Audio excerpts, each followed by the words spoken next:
guys, welcome back to Fairfield Tales. If you're new to this channel, we're actually a daily vlogging channel, and for those returning subscribers, you're probably used to seeing me with my fiance Matt and my daughter Elena. However, today's vlog is going to be a little bit different than what we normally do because it's going to be a story time video. In one of our vlogs from a couple of weeks ago, I had mentioned that Matt and I have some really weird experiences involving ghosts from living in this actual house that I'm in right now. So I asked you to comment below to let me know if you wanted to hear any of those stories, and we got a lot of feedback from you guys.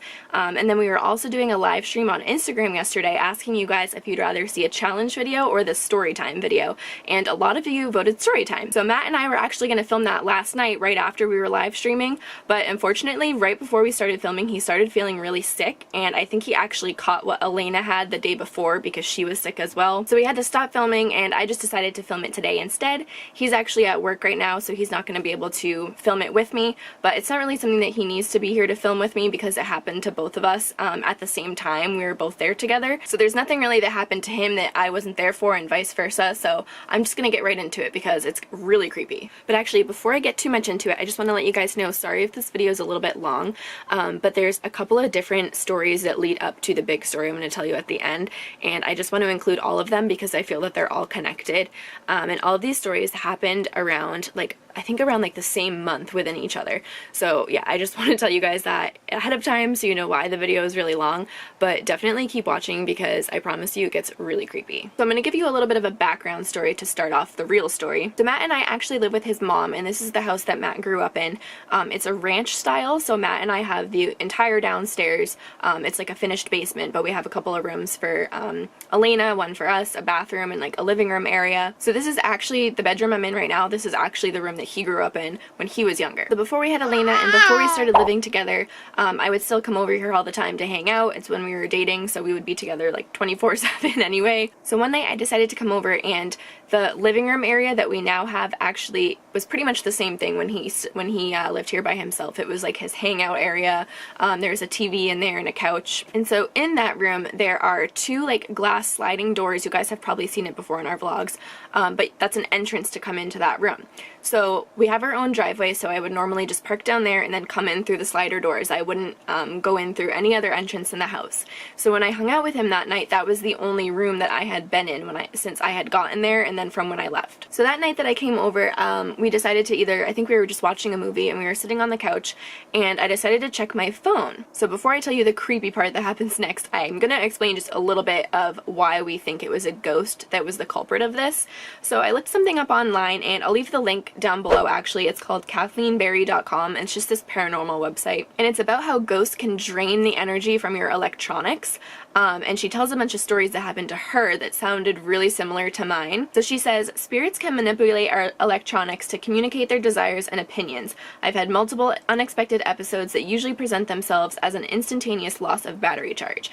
And then she just goes into detail about her experiences and how spirits, if they want to tell us something or if they're present, they'll just drain the energy from any power sources around you or something like that. So I had heard of that before this actually happened to us, and Matt was aware of it too. So after this whole situation that I'm about to tell you, after it happened, this is why we immediately thought, oh my gosh, I think it's a ghost. So anyways, we're sitting on the couch, and like I said, I decided to check my phone, and he had just been telling me about how his mom was putting his house on the market because her boyfriend at the time, they were thinking about maybe moving in together, and this is a pretty big house, so she was thinking about selling it. So the house was going to go on the market, and we were just kind of talking about it, and I looked down to grab my phone and it was gone. And I was like, okay, that's weird. The couch that we have is one of those soft cushiony couches, so I was like, okay, it must have just fell in between the crease between us. So I reached my hand down and there was nothing there. I looked underneath the couch and there was nothing there because the crease in the couch, it actually just drops straight down to the floor.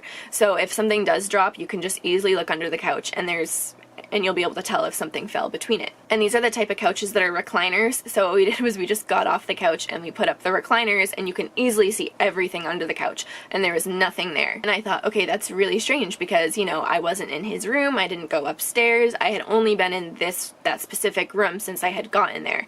And back then, there was really nothing in that room other than the couch, the TV, and a game table.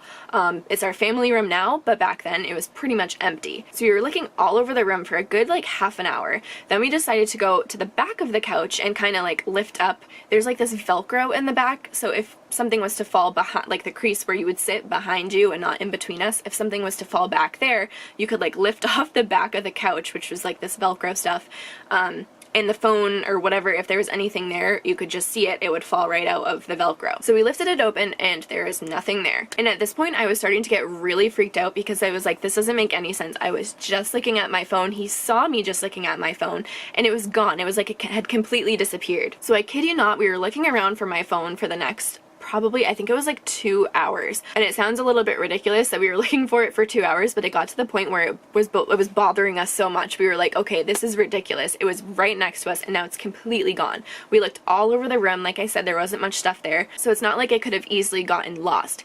And not to mention, my phone back then had this really sparkly case on it, so it would be really easy to see if I had lost it somewhere. So when we went behind the couch to lift that Velcro piece off, we had to sort of pull it away from the wall to begin with. So at this point, the couch was away from the wall. We were walking around in circles, like looking behind the couch, looking in front of the couch, looking underneath, looking everywhere. So after these like 2 hours pass, I was getting so frustrated and so annoyed, and I was like, okay, I'm just gonna go look behind the couch one more time.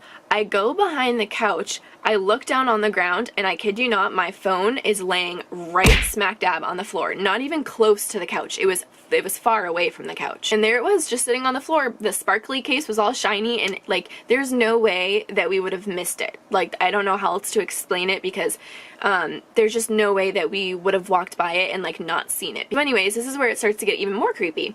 I walk over to my phone and I pick it up and I go to look at it and it's completely dead. And this was really strange to me because I had also remembered it was completely charged when I got to his house. When I drove to his house, I actually had it plugged in my car charging, and when I got to his house about 2.5 to 3 hours before, it was completely charged. And I understand, I guess your phone could die within 3 hours, but I had barely used it. Like I said, we were watching a movie and I just went to go check it. So this really creeped me out, and I said to Matt, why is my phone completely dead? It had a full battery. So we thought it was really strange, and I was like, okay, I'm just gonna go plug it in then. So we went and plugged it in, and you know when you plug, it was an iPhone, by the way, so you know when you plug in your iPhone and the little, if it's dead, the little battery will pop up and will tell you that it's charging? So that didn't even show up. It was completely gone. Like, there was nothing there, and it was almost like the phone was broken and just dead. So what Matt ended up doing was he took it off the charger and he did that like reset button where you hold the lock button in the home screen, I think, and he just did that a couple times and then plugged it back in, and it worked okay. It started charging up. But that was just so strange to me that like it completely died, and I don't even know why it completely died, and we didn't know why we couldn't find it for so long either. It was almost as if it just disappeared and then the battery was completely drained for no apparent reason at all. So that's when we started to think that like, okay, maybe it was a ghost, and maybe the ghost was mad because we were talking about putting the house on the market. Like, the ghost doesn't want us to leave or something really weird like that. Matt and I both believe in ghosts and things like that, so we weren't being skeptical or anything. We just were like, oh my gosh, like what if that's what it was? Like, I don't know what else it would have been. So that was the first really weird experience that we had, but now I'm gonna go into more stories that happened after this that actually have a lot to do with that same type of scenario. Alright, so after that first incident, this was probably just a couple days later, Matt and I were in this room that I'm in right now. It looked a lot different back then because we didn't have the same furniture. So his old bureau that he had, it used to be right next to his door in our room. So whenever he would come into his room, he would just put his cell phone right on the bureau near his door. So one day we were both standing in his room talking, and I was facing the bureau and he was, his back was sort of turned away from it, but he was kind of just right next to it. Anyways, I was just talking to him. Don't ask me what we were talking about, I don't even remember. But I just happened to glance over at his phone because it was kind of like peripheral vision, like where I could see it by his bureau. So I just happened to glance over, and all of a sudden I see his phone. I'm not even joking, it went flying off the bureau and landed on the ground. And it wasn't even like it just tipped off and fell. It went like shooting across and landed on the floor. And he kind of like turned and went, what the heck, why did that just happen? And the really creepy part about it was that his phone had been sitting there for a long time. So if it was gonna fall off based on the way he put it on the bureau, it would have probably fallen off a while ago, but it didn't. And it went flying too. It's not like it just tipped over. So then the really creepy part is he went and picked it up, and again, it was completely dead, completely drained of battery. He doesn't remember if he had a full battery when this happened, but he knew for a fact that his phone wasn't anywhere near close to being dead. And then the same thing happened again when he went to go charge it. That little battery didn't pop up, and he had to restart his phone to actually get it to charge and show up that it was charging. So then a couple of days days later, I was over there again, and he was taking a shower. That's what he was doing. He was taking a shower, and I think was in the living room, and I decided I had to come into his room to get something. I think I had left something in here, so I started walking in his room, and his phone is sitting in the doorway on the floor. And I was like, okay, that's a really weird place for his phone to be. And when he got out of the shower, I asked him if he had put it there, which I don't understand why he would have. And he said, no, you're kidding, right? You're just messing around with me. And I said, no, I walked in and your phone was sitting right in the middle of the ground. This time the battery wasn't drained from it, but I wouldn't have been surprised if it was. So later on, I don't remember if it was a couple days later, a couple weeks later, but his mom's boyfriend at the time came over with his dog. And his dog had come over our house a ton of times before. It was a really friendly dog, and it would always come down and hang out with us. But this particular day, this was the first time that the dog had been back over since that first situation with my phone disappearing. So when her boyfriend at the time came over and brought his dog, they came in through the upstairs entrance, and then there's some stairs that lead down into our area. And I just remember the dog was standing at the top of our stairs, and he was just looking down, growling, like he just knew there was something down there, and he didn't want to go down the stairs. We were trying to get him to come down so that we could take him outside, and he just didn't want any part of it. His hair was like standing up, and he just was growling, and that kind of creeped me out a lot because I know that animals can sense those types of things. So I think this next part maybe happened like a week later, but Elena's room used to actually be Matt's grandmother's room. And before Matt and I had Elena, and before we were engaged or anything like that, his mom didn't really feel comfortable with us sleeping in the same room, and also he had a twin bed back then, so we couldn't really share that one. And I think that his grandmother, I think she was at work, or I don't remember where she was, but I just remember I was staying in her room, and I got up in the middle of the night, I think just to go to the bathroom or something, and I went to go open the door, and the door wouldn't open. There's no lock on this door either. It's just a plain old door handle. It was almost as if it was stuck, like someone on the other side was holding onto it and it wouldn't turn. And I was so creeped out, you guys. I was freaking out. I was banging on the door, and I was yelling for Matt to come open it for me because I was locked inside, and I was so scared. I just remember I couldn't get it to open, and it was like the weirdest thing ever because nothing like that has ever happened to me before, and it literally felt like someone was just holding on to it, so I couldn't open it up. And it wasn't Matt playing a joke on me or anything because he was actually asleep in the other room. So he finally heard me, and he came and opened it up for me, and nothing, like, he was able to open it fine. There was nothing wrong with it. Alright guys, so here is where the creepiest part of the story comes into play. So Matt and I were in his room, and I think I was like either taking selfies or taking pictures of him or something. I was using my old iPhone 4, which I have right here. It's so small. It's really funny to see. But yeah, I was taking selfies or something. So I had my camera like still open, but he was talking to me, so I had it kind of down at my waist. And when I looked back at it, I realized I had taken a picture on accident. And then as I looked closer, I was like, oh my gosh, Matt, come look at this, because I literally think I caught a ghost on my camera or something. So before I show you the picture, I'm going to tell you that what I think it's a picture of, I think it's a ghost dog. So this is the type of dog that I think it is. Alright, and then here is the picture. I'm going to try to insert it as well, but for right now I'm just going to show you through the camera lens because this is an old phone and I'm not sure how to upload it onto the computer. I think I'll figure it out, but... Alright, so this is the picture right here. This is where I think the dog is, and if you look closely, there's like an orb of light right here too, almost as if someone else is standing there. Alright, so there is what I think is the dog. If you look right here, that literally looks like a tail.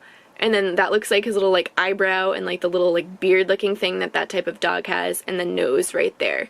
And it looks like it's just hovering above the door, which is, oops, sorry. It looks like it's just hovering above the door, which is so weird. And then if you look up here, like I said before, it looks like there's something else standing right there. So like I said, I'm going to try to insert the picture from this camera so it's a little bit more clear to you guys. But I don't know, I just think that this is the weirdest picture, like, creepiest thing I've ever taken a picture of. And I don't know, when I look at it right here, I don't know, like, it just looks so clear to me. Like, it just looks, it's just like, it's a dog. Like, I don't know what else to say, but it's just clear as day to me. I've showed it to other people, and they have told me other things. They're like, it almost looks like it's a devil or something, and there's like a horn, and I'm like, I don't see that, I just see a dog. And that's what I would like to think it is, because honestly, like, I'd rather have a dog haunting my house. Sorry, that's just somebody walking upstairs. I'd rather have a dog haunting my house than like some demon like possessive thing. I don't know. So clearly, eventually Matt's mom took her house off the market. We didn't end up selling it or anything, and Matt and I still live here now. And ever since it was taken off the market, like, nothing has really happened out of the ordinary. There was one time where I had turned off the light in Elena's room when I put her to bed, and then I walked out and I heard her talking and like giggling and stuff, and I was like, okay, why isn't she sleeping? So I went back in her room and the light was on, and I could have sworn I turned the light off because I always turn the light off when I put her to bed. I don't know why I wouldn't. So that really kind of creeped me out.